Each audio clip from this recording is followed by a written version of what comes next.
Happy to another edition of the Fantasy Alarm MLB DFS live stream here on the Better Sports Network. I am James Grande, joined once again by a Red Sox fan in Henry Wilson. I can't get rid of you guys. You guys just keep coming at me no matter what I do. John, you, and soon I'm going to find out Howard Bender's converted to the Boston Red Sox fandom. But Henry, what's going on, brother? Happy Friday. Happy Friday, man. Yeah, the Boston fandom is contagious. You better watch yourself. But no, having a great Friday and excited for a lot of awesome baseball games happening today. Yeah, 12 baseball games to be exact. Your Boston Red Sox are on the slate taking on the Milwaukee Brewers. And it is an interesting slate because there's all types of different things going on. There might be snow today. There's rain in the forecast. We have obviously some high quality pitchers and Shohei Ohtani topping the slate. We have every elite hitter imaginable on a 12-game slate. Only 6 teams not playing, so you can imagine the player pool is going to be deep. What's your overarching thoughts upon your first look until now, Henry? Like, what do you make of this slate? 12 games, definitely different than what we talked about yesterday, going from 5 to 12. But what are your thoughts on today's 12-gamer? Yeah, like you said, there's stardom all over the place. I think my main takeaway is that you can make a lot of different builds with this. Like there are some star pitchers that you could go with and try to go value hitters, or you can line up the stud hitters. And there's a couple, cheaper pitching options that I do like today. So, I think it's a wide open board with wherever you want to go because you've got some quality players all over the place.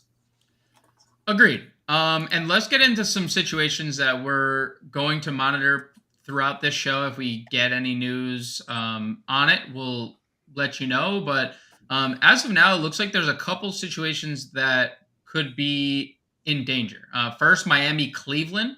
There is rain that could be, coming in through the beginning of the game, stopping, and then starting again.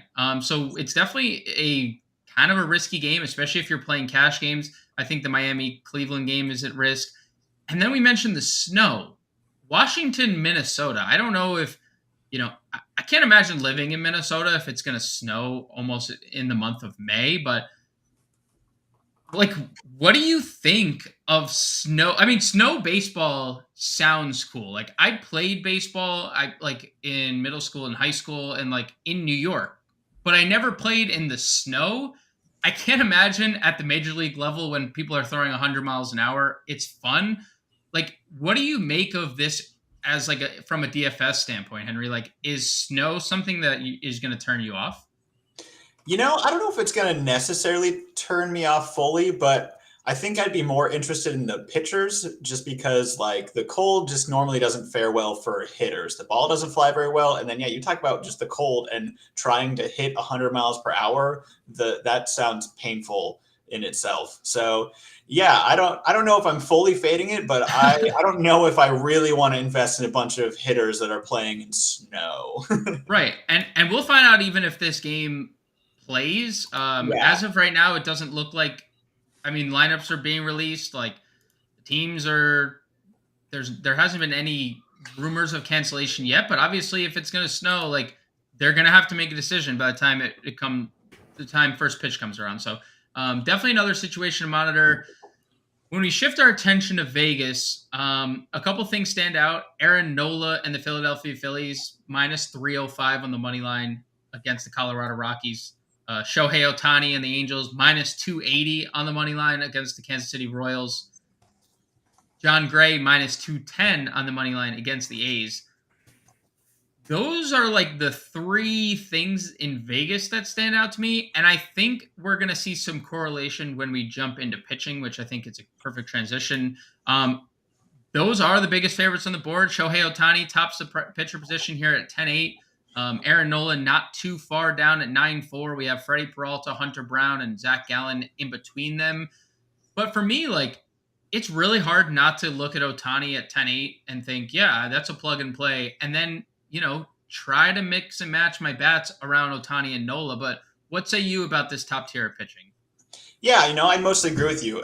Ohtani is always going to be tempting. He's Shohei Ohtani. He's amazing. He's going to, and especially when you get him facing a Kansas City Royals lineup who doesn't know how to hit, like Yeah, I'm super excited about that. But I think the one that pops out to me even more is Aaron Nola. And Colorado Rockies got shut down yesterday by Matt Strom. They're not a great hitting team, especially away from Coors. And Aaron Nola is an ace. He hasn't had like the hottest start of the season, but he is a stud. And so we get him today facing the Rockies, and I'm kind of surprised that he's under 10K. So I think, he's the one that really pops out that excites me here. But I like John Gray also. He had a short start last time out getting hurt, which Ohtani did as well, not from getting hurt, but because of the rain. But he seems healthy, ready to go. And John Gray is awesome. He's someone who has benefited from getting out of Coors. And I think he could do some damage today. Yeah, I'm a little. So we'll touch on the Gray now, because what do you make of Gray with the elbow? Because it's a little unsettling, especially considering what we've seen, right? In recent days, Jeffrey Springs had last week the nerve, he lost the feeling, seemingly was okay. There was going to be a short stint where he was shut down. Tommy John. Then Chris Bubich, same thing, leaves the game, says, "Oh, it's just a little discomfort. I'll be fine." Today, or was it today? Yesterday? Tommy John. Today, Tommy John. Tommy John. And I understand Gray has probably thrown a bunch since his last start and has been deemed okay to pitch. But what if this issue you start talking about elbow where, that's not the best for the pitcher in today's era. Does that worry you at all? Or because he's going out there just 6 days later, he made his last start on the 15th, are you okay going to him? Because 9,100 for a guy coming off 2 innings and then was like, yeah, my elbow. That's kind of a scary thought for me. And on top of that, he's projected to be pretty highly owned. So maybe a way to leverage against the field. Yeah, I'm 0% worried about the injury. You talk about Springs and Bubich, they hurt their arms throwing, and then it was Tommy John.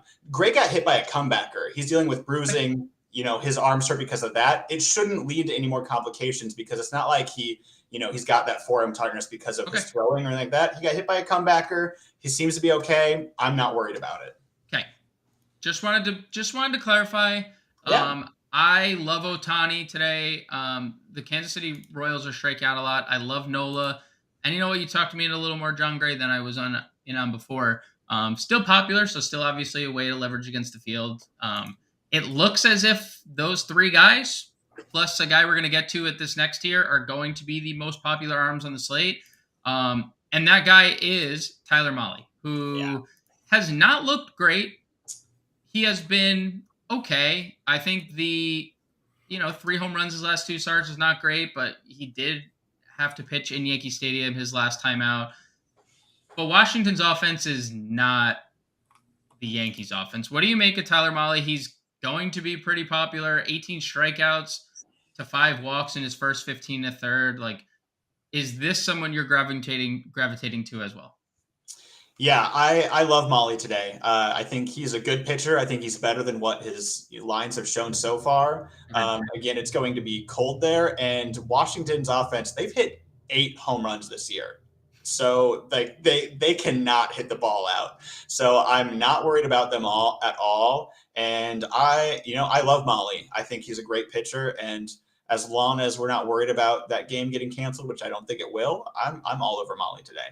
Yeah, that's the kicker on Mahle. It's if this game plays, it's going to be really hard for people to hit in this cold weather. Mahle could have a serious advantage. Washington has disadvantage hitting when it's good weather. So I can't imagine how good they're going to be and how effective they're going to be in bad weather if that game plays. What about the rest of this 8K tier? I didn't intentionally skip over George Kirby.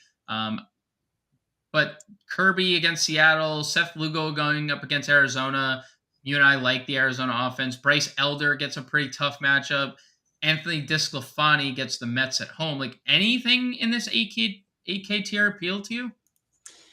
Not especially. Those are pitchers I like. I like Kirby. I like Lugo. I think Elder's pretty good, but they all have some pretty tough matchups, Yep. Like those are some pretty good offenses that they have to go against. So I just think compared to some of the other options you have, even though those are guys that a lot of times I'm going to be going after, I don't think I want to risk it today against the pretty good offenses when we have some better options. I agree. And maybe some of those better options will come down here in this 7K range, maybe a little bit lower as well. Domingo Herman coming off his sticky stuff incident of last outing, where he was allowed to continue pitching. Max Scherzer, not the same luck, but Domingo Herman coming off arguably his best start as a Yankee, someone I'm not fond of as a Yankees fan. I do not think he's very good, but he's coming off a really good start. Tough matchup here. Nick Pivetta, is what he is, I think, at this point. He's good, he's bad, he's good, he's bad. That seems to be the life of a Boston Red Sox starter at this point in their careers. Stephen Matz, 7-3. Yusei Kikuchi, 71. But I don't know if I'd get to any of those guys. I don't know how you feel about that, Henry. I actually have a couple guys in the 6K tier, though, that I have some interest in. I was going to say the same thing. I don't like much of that 7K tier just because if I'm going to drop down that low, I actually like Zach Plesac and Tyler Wells today if we're trying to talk about cheap options. If you had to...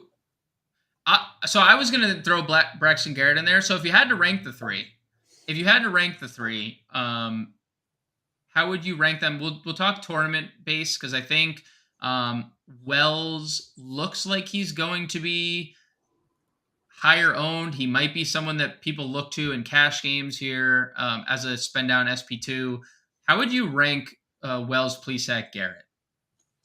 I would probably go Wells, Plesac, then Garrett, but it's pretty close for me between those three. I think I favor Wells just because I think anyone with a pulse could tear up Detroit right now.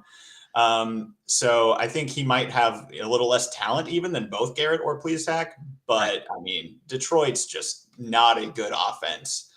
So I really trust him, but I could see going to Plesac or Garrett in this spot as well. I mean, sure, Detroit's offense is bad, but Miami and Cleveland aren't scary either. So I could see going to either side of that matchup today as well. Yeah, so I tentatively agree. I might switch Garrett and Plesac, but I do think Tyler Wells, I do agree on Tyler Wells being first. Cleveland is just better against right-handed pitching. And not even that they're great there, but Jose Ramirez is clearly a better hitter from the left side. They're 21st in OPS against, like, they don't walk a lot. And Braxton Garrett does have some strikeout appeal. Like, that's where I think separates me, especially on a site like DraftKings where you are very reliant upon strikeouts. I mean, we saw it last night. Matt Strahm had 11 strikeouts, and he was him and Runzi Contreras were the two optimal pitchers on Thursday's slate. Like, Braxton Garrett simply just has more strikeout appeal than Plesac, who has 2 starts this year with 1 strikeout, right? That's where, like, I hesitate to, like, really, and I know Miami is, like, not a great offense. They do strike out a lot, and that's been a trending topic with Miami for the last few years. Like, even with a healthy team, they still strike out. I mean, second highest strikeout rate in the league against righties this year. But does that matter with Zach Plesac on the mound? Like, is he needs to have the 6 strikeout game against Seattle here, and do it more consistently for me to, like, want to, like, play Zach Plesac. That's my only, probably the reason I would rank Garrett. But we might not have either of them because this game is in danger of getting rained out. So, like, obviously monitor the news there. Anything below, Tyler Wells, I think, that first outing, 5 innings, he was called into emergency relief. The 47 pitches should not be of anyone's concern. Look at the last 2 starts, 85, 89, 2 pretty tough matchups, and he fared pretty well against both. So I do like Tyler Wells. I agree. Anything below Tyler Wells, we have I don't know if this is the first opener of the year, but it feels like, at least on the main slate, this is the first opener of the year where Ryan Yarbrough is going to come in and long relief behind Taylor Clark. Is there anything down here? Trevor Williams, JP Sears, like, do you have any interest in any of these guys? No, I don't think so. I think once you get past Wells, those are just all pitchers that I would rather be targeting against that I just do not trust at all. I don't think they have high upside, and I think the possibility of blow up is just so huge that I just don't see the value in trying to go there. What about Joey Lucchesi? He's looked good at AAA. We know because we profiled it yesterday that the Giants strike out a lot. I mean, they lead the league in strikeout rate. No interest, 5,400 on the Fantasy Alarm podcast this morning, the DFS podcast I did with Howard Bender. He shot it down immediately. First, he corrected me on the pronunciation and told me my Italian ancestors would be very disappointed in my pronunciation of his name, and then he just said, "No, there's no chance I get to him." I I've been toying with this one all day because the Giants have just profiled better against righties. They have a lot of lefties in their lineup, and I understand that like they do in theory have guys that should hit righties. Wilmer Flores and JD Davis has been historically good against lefties, and they just haven't been. So I don't 5,400. That's all I'm saying. You don't have to feel the same about him. I just I'm there. I think I if I'm playing multiple lineups. Okay, here I'll pose this question. If you're playing 20 lineups, would you have one or two shares? No, I would have zero shares. I'm sorry, I can't do it. Okay. I respect it. I see what you're saying. I don't think that it's a dumb take, but you can't sell me on it. I don't want him. No. Okay. Maybe if I win 150 lineups, you might sneak one in there. Let's shift over to catcher, where classic spend down spot here at catcher, but I do think there's some interesting names at the top of the position. And this is the debate Howard and I had on the podcast last night. The debate was, well, if I play Adley Rutschman or JT, Realmuto wasn't in this discussion, but he should be, Davis thinks. If I play one of those guys, I'm probably not playing someone else at a different position, where catcher is typically a good position to punt. But Michael Lorenzen looked horrible last start, and I know he's a good ground ball pitcher, but he didn't look the same coming off the injury. And Realmuto gets maybe the best matchup on the board. The Phillies are the team with the highest implied run total on the day. Any love for either of these guys over 5K, or are you just in the same line of thinking like we should spend down at this point? Yeah, I love Adley and Realmuto in this spot. Like they could have a great day, but I'm kind of with you where there's just with the available pitching and some beast hitters in other places, I kind of want that money elsewhere. And I like some of the options lower down at catcher too. So I could see going up for those guys at the top, but I think you have a better chance with spending your money elsewhere. Well, then talk to me about where elsewhere resides. Like what is your cup of tea here at catcher? I think for me, right under 4K looks pretty interesting. Yes, I would agree with that. There's one name that super pops out to me, and that is Jonah Heim. Yes, sir. Because Jonah Heim just murders lefties. I mean, crushes them. So I really love him in this matchup, batting sixth. I think he's a great spot here to have a decent game against a lefty. Yeah, I think Texas, and we'll get into obviously the rest of the positions in general. I think Texas is one of, if not my favorite stack of the day. And it's, we'll see, you never have to go full stack, but like if you're playing 2-man stack, Jonah Heim hitting sixth is really nice with Josh Jung, or let's see what the lineup is. Josh Jung hitting fifth, Adola's hitting fourth. Like I like the top of their lineup. It's not that gross, man. No. Come on. I was just Robbie Grossman hitting second tonight. So I had to go there. I had to go there. I have to get my daily dad joke in, that's just like what, once you become a dad, it just starts flowing. I can't stop it. I can't control it. All right. I can't control it. Yeah, I get it. What else do we got here at catcher? When we move down the list, I mean, I like Kyle Higashioka against lefties. He is just a power bat against lefties. That is what he's good at offensively. He's a good defensive catcher, but he is a power bat. Yusei Kikuchi is, a guy who gives up big flies.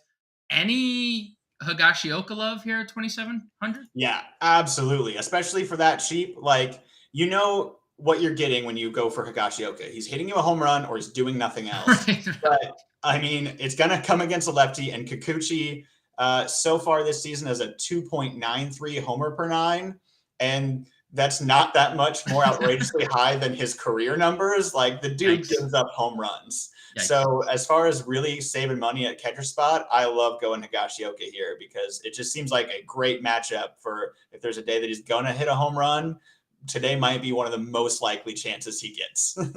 Since you're not on Lucchese,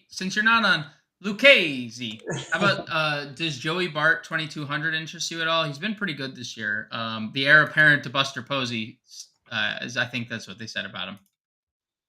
Yeah, man, I was excited about Bart when he was first coming out, and it's been pretty disappointing. But yeah, he's been hitting the ball a little bit. I could see going towards him here, but I just don't know if he's done enough that I actually believe it yet. It's still a pretty small sample size. We're talking about he had like a 4-game stretch where he had 3 multi-hit games, which great, go him. But I don't think it was enough to sell me on Joey Bart yet. So I could see going there. He's super cheap. Maybe he really has figured out the plate, but I think I need to see a little more from him before I'm sold on trying to go for Joey Bart. Okay. Anything else at catcher that you really like, or anything that stands out? Could be really anything. It's a bleak position per usual. Yeah. I like Cal Raleigh, and I like the Keibert Ruiz a little bit. Our 2 switch hitting catchers. I think those are also those mid-range guys that you could go for. But they don't overly excite me. I think I'd rather go either for Jonah Heim or go down to Higashioka here. I agree on the Ruiz. I like Ruiz hitting second. I think that's a nice little wrinkle for Washington. Tough matchup and tough weather conditions we've mentioned. Before we head over to the first base position, get your college football talk on campus to Canton tonight at 7 Eastern. Felix Sharp and Colin Decker profile this year's NFL rookie class and give their bold predictions for the NFL draft. Plus, spring game stories around the college football landscape. Campus to Canton tonight at 7 Eastern on the Better Sports Network app at bettersports.com and streaming on YouTube, Facebook, Twitter, and Twitch at Better Network.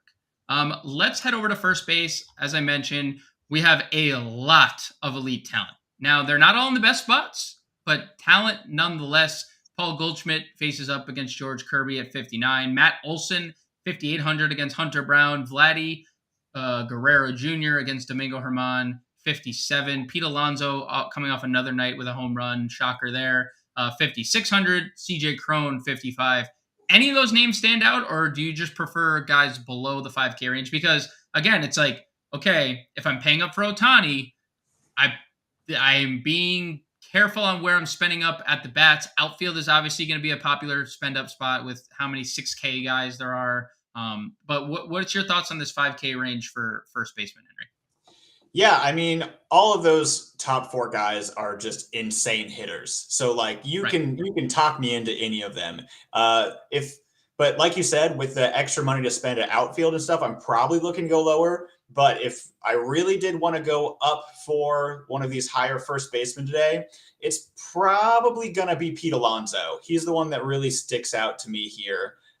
As the one to go for. I think he's got one of the better matchups. Granted, I like DeSclafani, but compared to the pitchers the other top guys are facing, I like Pete Alonso here quite a bit. I agree. And then probably, I talked to Howard Bender on the pod again. Like, I like the Blue Jays because I really don't like Domingo Germán. The Blue Jays are just impossible to stack. Like they're just so expensive. Every single play on the slate is like 5K or above. But I'm okay with the Vladdy one-off. I agree Alonso is the play for me as well. What about this mid-tier? I wish it wasn't snowy in Minnesota. Because is always so tempting. He's so tempting. Trevor Williams, for as good as he is against right-handed bats, because right-handed bats cannot do anything against Trevor Williams, he cannot get people out from the left side. He cannot strike people out. He cannot get them out. And Joey Gallo, as terrible as it's been for the last couple of years, rooting for him on the team that I root for has been pretty good this year. in a limited sample. I feel like he would be the guy for me in this 4K range, but what say you, Henry? Yeah, I'm kind of with you there with Joey Gallo. Again, it's going to be cold, but Gallo has the kind of power that if he's going to hit a home run, the cold's not going to stop the guy. I mean, his problem is putting his bat on the ball. If he does that, I don't care how cold it is, it's probably going out. The other one I like here is Rowdy Tellez, down right exactly at 4K against Pivetta. Pivetta is a pitcher that he's kind of up and down. When he's on, he looks pretty good. But when he's not on, he can get beat up pretty good. And Rowdy Tellez beats up righties. And so I kind of like him in this matchup. I agree. 5 home runs already, all coming against right-handed pitchers. 392 WOBA against right-handed pitching. Nick Pivetta, only 208 average against lefties, 860 OPS, 370 WOBA. So, I agree. I think this is a good spot for Milwaukee. And they are, of all the teams like in Major League Baseball, are going to have the most boom and bust games of all time. Like their whole lineup is a GPP lineup. Like, yeah, in real life, Christian Yelich, no one knows what happened to Christian Yelich. He just can't. He's just not the same guy he was. But he has those like random weeks where he flashes like, oh, Christian Yelich is back, and then Rowdy has double down games and then goes cold for 10 games.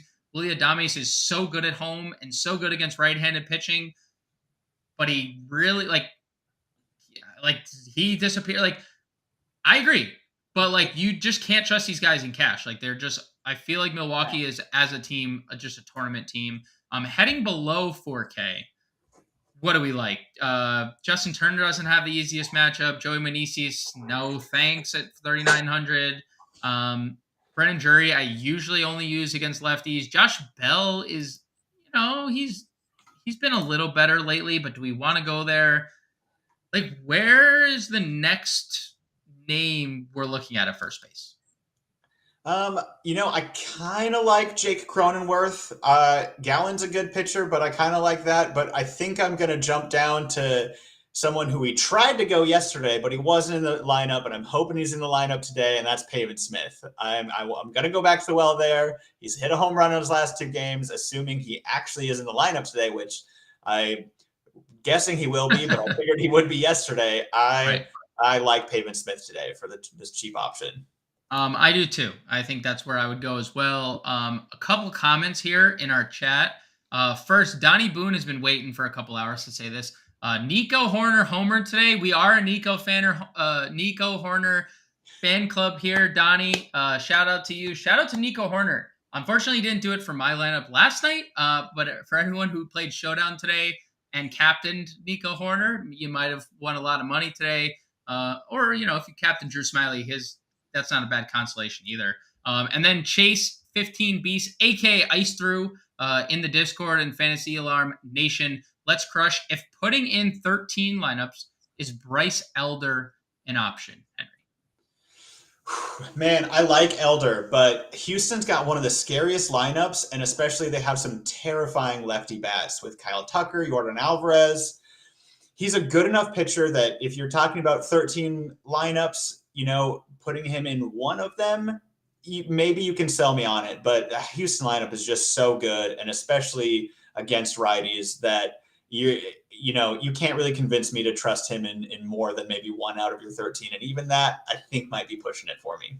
Yeah, and Houston has a pretty good implied total. 4.7 implied runs is pretty good. I mean, Elder had looked dominant in his first 2 starts, and that came against St. Louis. Like, that wasn't a tough outing.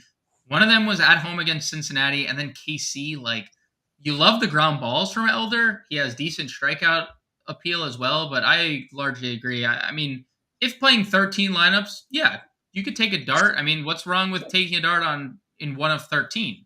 Right? I mean, you don't want to play Aaron Nola, Shohei Ohtani in all 13 lineups. Like, that's no. So yeah, I agree. One lineup. Yep, got upside, but you're not going to get a ringing endorsement from me that Elder's going to go out and put out a good start today. But yeah, he's got upside. a ringing endorsement for me will come at the second base position, and that's Marcus Semien. And we talked about it with Jonah Heim. I love Texas today. And Simeon is just one of those streaky players right now. I mean, 23, 18, 27, 22 fantasy points. He does this every year. He has 2 good months. John Impemba slanders this man's name and says he only has 1 good month a year. It's 2, John. I know you're out there somewhere. It's 2 good months, okay, that he has every year. Right now, we're in the midst of Mark Simeon season. The speed hasn't really been on display. He did steal a base 2 days ago. I love this spot for Texas. I love them being at home and not in Oakland here. What do you think of Texas, and what do you think of Simeon 5,700? Is that too expensive for you, or I mean, the upside is obviously there. Home run and speed combination could come in one game. No, I think I agree with you. Marcus Simeon, like you said, when he's hot, he's hot. I mean, he's one of the best. You look at his overall stats, and every season he puts up a great year. And through like several months of that, he's not hitting the ball. Right. So, like, if that says how good his hot streaks are, I mean, it's really impressive. So, no, I'm fully on board with paying up the whole 5,700 for Marcus Simeon today, especially if you want to stack some Rangers. I agree. I think the Rangers are probably not my favorite. I think they're actually my second favorite stack today, and I'll actually get to my favorite with the next second baseman that I want to highlight, which is Gleyber Torres. Okay. Yeah, who? Oh, that's bold. That's big of you, Henry. That's big of you, by the way. I'm proud. I'm proud of you. I'm wearing the Red Sox sweatshirt. But Yankees are my favorite stack of the day. Okay. Gleyber Torres has not been super hot. You know, he has not been great over the last couple of games. He's not doing nothing. He's just, you know, hasn't had a big game. But again, against Kikuchi, he in New York, this Yankees offense could hit 12 home runs. So I really like Gleyber Torres in this spot as well. For 4,700, I think they could just go off against Kikuchi. Yeah, I mean, I actually like the Yankees lineup has not looked great since Stanton has gone down. I do think Stanton's, just being there makes a big difference. Instead of hitting DJ LeMahieu 5th, like you have, or Torres 4th, like you have depth in your lineup with Stanton. But I do like the lineup tonight. Oswald Pereira hitting 6th, Oswaldo Cabrera hitting 7th. Like that's a good, pretty deep lineup, deeper than it's been with like Hicks and IKF as your 8-9 hitters. I know IKF is in the lineup tonight, but we've already profiled Higashioka. I agree. I think Gleyber is in a good spot. 4,700 seems a little pricey for a guy who's hitting 156 over his last 10 games, but we know Gleyber is a home run. He has both his home runs at Yankee Stadium this year. I do like Gleyber Torres quite a bit. I do like the Yankees as well. What do you make of the rest of this 4K position at second base? Or do we just skip right down to 2 guys right under 4K? Jorge Polanco making his debut. I was sad to see Edouard Julien go down, but making way for Polanco hitting 5th tonight. And then Bryson Stott, 3,900. Philly does have the highest implied total on the board. And Bryson Stott, we talked about yesterday, leading off, hitting really well. I mean, another day. I mean, they stunk on Thursday, but was on base twice. Like, is it the rest of the position is just kind of, move on to Stott and Polanco, or do you actually like someone in this other than Torres in this 4K range? I do like Jimenez. Okay. If the weather's good there, he is one of the rare lefties who actually hits lefties better. Yeah, he does. So I do like Jimenez there, but I will say I don't think I like him as much as Bryson Stott, who I will take any chance I have right now to talk up because I just still don't understand how he is leading off in this Phillies lineup and still under 4K. It makes no sense to me. Agreed. But we also saw Fernando Tatis at 2K yesterday. So like your Celtics legend Kevin Garnett said, anything is possible. Let's move on to the value tier here. Second, Mauricio Dubois, once again leading off 3,200. He feels like just a guy that's going to get you 5 fantasy points, 7 fantasy points almost every night. Not going to do much more than that, but, safe. Nicky Matone is leading off. He has shown some power here at times. Oswald Peraza hitting 6th tonight. He gets the lefty. He's coming off a really good game on Thursday.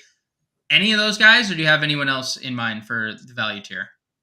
I could see going Peraza just because I said I like the Yankees lineup. So if you're stacking those, I like how cheap he is and Right. batting sixth. I'm totally happy to add him into a stack there. But outside of him, all these guys like Frazier, Dubon, like they're going to get you like 4 or 5 points, but there's no upside. They're not going to Agreed. have a game where they go off and give 20. So it doesn't really interest me. Any Cronenworth love? Now hitting sixth, right, in that Padres lineup, or fifth? I think sixth last night, right? What did he hit last night in that Padres lineup with the return of Tatis? I don't. He had six. Well, any love for him? 3,500, or did Yeah, you want to? actually, I do have love for him. That still feels cheap for Cronenworth. Like I Agreed. know he has not been hitting very well, but we know that he can hit. And so in what I think is an okay matchup for him, it's at least a righty, but Gallen's pretty good. Like it's super cheap. We know that Cronenworth can put up a big game. I could see going towards Cronenworth there. But you can't convince me to take him over Bryson Stott. So I agree. So let's move on to third, where Rafael Devers, Jose Ramirez, Austin Riley, Nolan Arenado, every big name in Major League Baseball sits. Usually a position we like to spend up on. I like some guys below, but what do you think of this 5K and Rafael Devers tops the 6K range? Yeah, I will give my Boston love for this one because Rafi Devers is, I think, my favorite of these top. If you're going to spend up, I think I want to spend for Devers. He's just such a good hitter. I know Peralta's a pretty good matchup, and I could see maybe wanting to pivot to Jose Ramirez, who gets to face Garrett. But you're worried about weather there, and I just think Devers has so much potential to just go and hit 3 home runs any game that I am totally willing to pay the 6K for him if you want to go at the top tier here.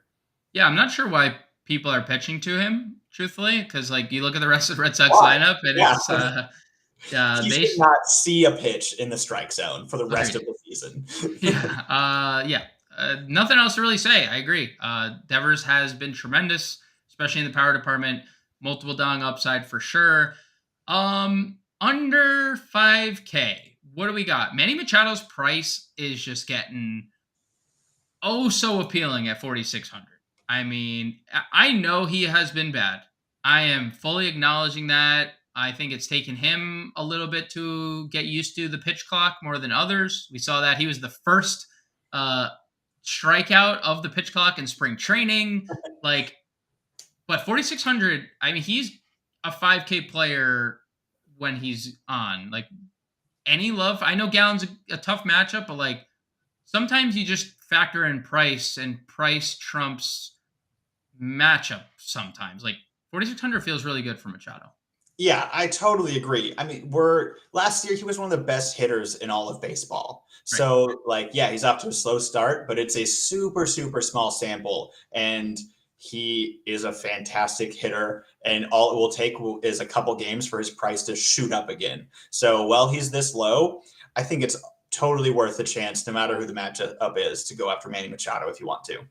Update, Pavin Smith is in the lineup tonight, hitting sixth for the Arizona Diamondbacks. So our value first baseman still alive there.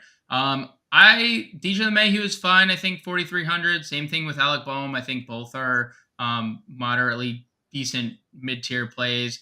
But I've talked to you about Texas. We haven't talked a lot of Seattle, though. And I think Seattle is a little bit interesting tonight because Steven Matz has not been good in St. Louis. Has not been good this year.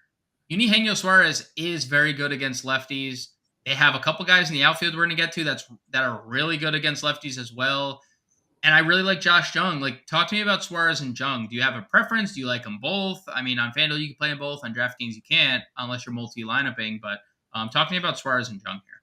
Yeah, I have love for them both. I actually have them both highlighted here as my 2 favorite third basemen of the slate, the back-to-back there. I think my preference leans Suarez just slightly, but man, it's close. I mean, both of these guys are in great matchups, have great home run potential, and I think they're awesome plays here, whichever the direction you want to go. Yeah, righties with 1,000 OPS against Steven Matz this year. 449 WOBA, lefties doing nothing. So, I get your righties in, and Seattle is not does not have a lack of right-handed bats in their lineup. I'll tell you that. No. So yeah, I agree. I love Suarez. I love Jung. I think you just depending on which stack you're playing. Like if you're playing a Texas stack, you're gonna play Jung. If you're playing a Seattle stack, like get Suarez in. Yep. What about below those guys? Anything stand out? Like Gunnar Henderson continues to just get on base. He's not great, but he continues to get on base. Anything I like else? Brian Anderson a little bit. He Okay. hits righties fairly well, and I already expressed my distrust of Pivetta. Right. So, I don't mind Anderson, but the problem is I don't think there's quite enough of a discount compared to Suarez and Josh Jung that, warrants that much of a drop. But if you're, really tight for cash and need to drop a little lower, I like Brian Anderson. Yeah, and I think that's it. Actually, I lied. And Howard Bender and I talked about this on the podcast this morning. Brett Beatty is $2,200. And I think it's an interesting conversation because he didn't start with the lefty, obviously. There's no reason to think that Eduardo Escobar is starting over this guy tonight. There's none. There's none. There is zero reason. It's got to be Beatty in the lineup. 2,200. I know you said you like Anthony DeSclafani. What are your thoughts on Beatty here at 2,200, though? Yeah, agreed. He's going to be in the lineup. If they don't play him in this matchup, why is he on the squad? Put him back to AAA. So, he should be in the lineup.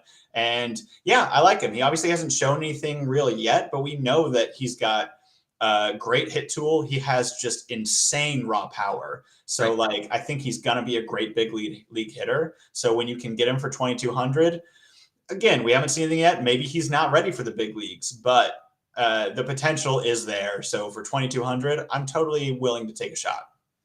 Before heading over to shortstop tonight at 8 Eastern, join Eric Balkman from the FFPC and Garrett Price from Dynasty Nerds for an NFL draft preview from the fantasy football perspective, featuring a 3-round NFL mock draft, position by position breakdowns, plus a fantasy football rookie draft, including the experts from the Fantasy Football Players Championship and Dynasty Nerds. The 2023 NFL Draft Preview tonight, beginning at 8 Eastern at bettersports.com and the Better Sports Network app. Let's head over to shortstop. As I mentioned, another position where we have elite names, Fernando Tatis included in the 5K tier. Took them a really long time for 5K. Also, kudos to DraftKings. I will give them credit here. We've been kind of, poking fun at them the last couple nights. They gave him outfield eligibility, which that should be the case, right? Started in right field on Thursday. Anyone over 5K for you? For me, we talked about the Adames thing. At home, he has just been better since going to Milwaukee. He talked about not being able to see at Tropicana, and then he went to Milwaukee, and he can see everything, and that seemingly is the case again this year. 1,200 OPS. If it's not Adames, or if it is, who's your favorite 5K and above shortstop? It's Willy Adames. Again, he, like you said, he crushes at home and he also crushes righties. Right. So, that's his bread and butter. So we get him at home against a righty. Yeah, I'll totally go for Willy Adames here. 5th highest implied total on the board, by the way, for Milwaukee. Yeah. I'm also happy to go Tatis here. I know that he just went over 5 being 2K, and now he's 3,100 more. So you're like, why would I pay for him? But come on, it's Tatis. Right. 5,100 is probably still too low. Yep. He hit a million home runs right before he came up in the minor leagues. He's ready to go. He's going to have a big game soon. So I'm willing to run it back with Tatis, even for $3,100 above what you paid yesterday.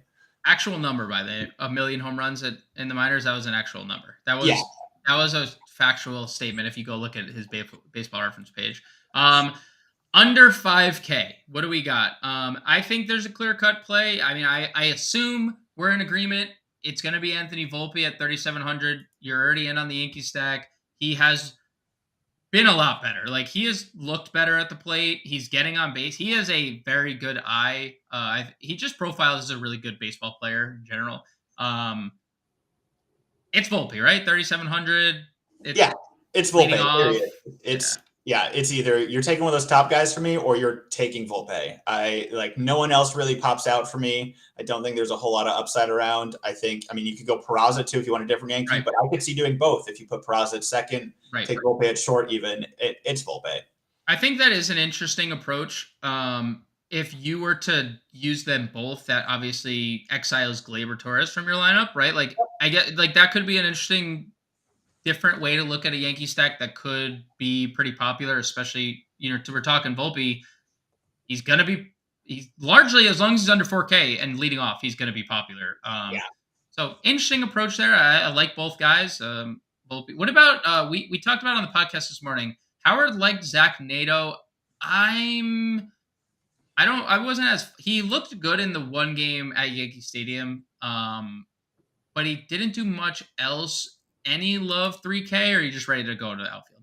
Yeah, I gotta think I side with you on this one against Howard. I don't know if I see it. I could be wrong, but maybe if they're still gonna bat him leadoff for the Angels lineup, like I could see the appeal, but I think I need to see him actually hit the ball a little more before I'm sold. I agree. I think if he's leading off, maybe we take a dart, but we've also seen him. They've moved him back down to the. Yeah, I don't think he's going to lead off. So. Someone who is leading off, and it's at the top of this outfield position, is Ronald Acuna Jr., as well as, I mean, we have 40 guys to talk about over 5K. So let me pitch it to you like this. Who is your favorite 6K guy? I'm not going to be surprised when you say Aaron Judge, so I'll act like I'm surprised. And then who's your few favorite 5K tiered outfielders? Yeah, it's Aaron Judge again. I'm going on the Yankees stack today, so it's Judge. But I will give a slight nod to Yordan Alvarez because I do kind of like the 1-2 punch of Yordan Alvarez and Kyle Tucker as your lefties against Elder. But no, it's Judge. And then what about the 5K tier, dude? It's J-Rod season right now. Like, it is J-Rod season. The season of J-Rod last year, got off to a slow start, and then it just was full steam ahead. And we're starting to get to that point again. Home runs in 2 of his last 3, hits in 6 of his last 7. And the stolen bases haven't even been there in the last handful of games. They were early on. They haven't been there lately. And we just said how bad Steven Matz has been against righties. I think for me, Judge and Julio Rodriguez are 1A, 1B of the spend ups at the outfield position. Yeah, I mean, I already gave my love for Eugenio Suarez, against Mats. So times that by 10 for Julio Rodriguez. I'm all here for Julio Rodriguez. You mentioned you like Kyle Tucker, 5,800. More expensive than we've seen Kyle Tucker. I mean, I guess the last few slates he has been, and in years past, DraftKings never priced this guy like this. So good for them. He is deserving of that price point. Cedric Mullins back up to lead off, 5,600. Jazz Chisholm leading off in rain tonight. Adolis Garcia hitting 4th. Another Marcus Semien light player where you just look up at the end of the year. It's 30 home runs, 25 stolen bases again. That's kind of crazy that happened. Soto is 52. Buxton is 5,000. Any of those guys appeal to you at all? Yeah, I could see going back to Juan Soto. Adolis Garcia, I don't think is a good hitter. So you can't convince me to pay $100 more for Adolis Garcia when I could get Juan Soto. That just doesn't make any sense to me. But I mean, sure, he can have a game that he gets some stolen bases and home runs for you. I get it, but I just don't think he's a good hitter. I can't say I'm my mind wants to agree with you, and then I look at the numbers and it's those two things don't compute because I know. and it's largely he's doing things in large quantities, 3-run home run, 2-run home run, 4 RBIs he hits a grand slam in that game, 2 home runs. There's never just 3 for 4 with 2 double. It's everything is big, which is why I think Adolis does have pretty sizable GPP appeal. I agree on the we said the thing about Soto. What did we say about Soto yesterday? He's just been unlucky. Tough spot here against Gallen. Obviously, having Tatis hit in front of you might see a couple more pitches here. What about below 4K? I think we talked about it earlier. Christian Yelich can be a GPP guy, but lefties were Teoscar Hernandez bread and butter last year. And that's why I was interested in Seattle. Why I mentioned the interest in Seattle at third base was because Teoscar Hernandez was so good against lefties last year. He's been very good against them this year already, 367 WOBA. What's your take on Teoscar? What's your take on Christian Yelich? And what's your take on the rest of this 4K tier in general? Yeah, I love both Christian Yelich and Teoscar in Seattle. They're awesome. I have one guy in this tier I like even better, though, and that's Brandon Nimmo. Okay. Brandon Nimmo has been just such a good hitter lately. And I mean, by lately, I mean the last couple of years. And I think he just keeps getting better. So in a decent matchup here, I think Nimmo is way too cheap. Yeah, I mean, for Nimmo, it's just always been health. Like he just needs to stay. He just needs to stay on the field, and there's no doubt about like. And I think he's already matched his stolen base total from a year ago too. 3 stolen bases. I think he had 3. Maybe it was 5. I mean, either way, he's either there or 60% of the way there. So I do also agree, Brandon Nimmo, great play. We mentioned Joey Gallo at 4,200. I think he's interesting.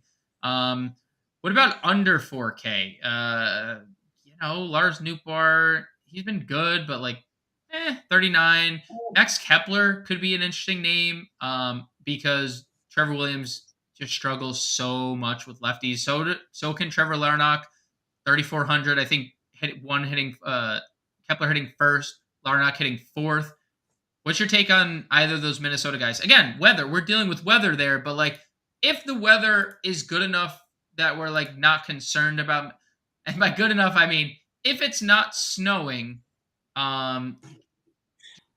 do we have lefties? There's 3 of them right here. Yeah, I like Trevor Larnach. I don't think you can sell me on Kepler. I just don't see that upside. But Larnach has great home run potential at 3,400 against Williams. I like Trevor Larnach there. Going down, we just got Mariners lineup just now. AJ Pollock is hitting 5th, and I have always only used AJ Pollock when Jared Kelenich's out of the lineup because I worry about the pinch hit possibility. Jared Kelenic hitting 6th, so maybe Pollock is not pinch hit for. Lefty. They're giving Kelenic the chance. I agree with that. I know you just give if you're gonna play him. Give him righties, give him lefties. If he can't hit lefties, and if you can't figure it out, then take him out. But give him the opportunity to do so. But Pollock hitting 5th, any appeal, 3,200. He was very good against lefties last year, and hitting 5th in this lineup against Steven Matz here is appealing to me. Yeah, Pollock, if he's 5th in there, especially you're stacking Mariners, which I'm all about today. Yeah, 5th in that lineup. Pollock is still a good hitter. And yeah, that guarantee that he's probably not going to be pinch hit for, I'm definitely happy to throw Pollock in. Anything else down here at all? Like Robbie Grossman, I mentioned, is 2,700. I don't know if we want to go there. He's hitting 2nd. They cannot figure out what to do in the 2-hole with Corey Seager out. But anything? Is there anything down here? Or is it just Duran? I think has some interesting potential. I still don't know if I actually believe that his talent's going to keep him in the Boston lineup, but the raw athleticism that he has is there. So he's going to have games that he's going to have a triple, 2 stolen bases, a home run, whatever. He can do that. He has that potential. So, he's not that great of a hitter, it seems. He hasn't quite figured out the plate, but he's got the athleticism. We've seen him put up some big stuff. So for the price, I like the upside that he brings. All right. A little late. We're not going to get to the lineup building here. Henry, big shout out to you for filling in this week. Coming up next on the Better Sports Network, we have the Fantasy Alarm Baseball Seasonal Podcast. Matt Sells and Colby Conway talking all things weekend streamers, talking injury news, anything you could want. Big shout out to Adam on the 1s and 2s behind the camera. For Henry and for James, we will catch you guys back on Monday. Thank you guys for watching. Let's win some money tonight. We'll catch you guys later.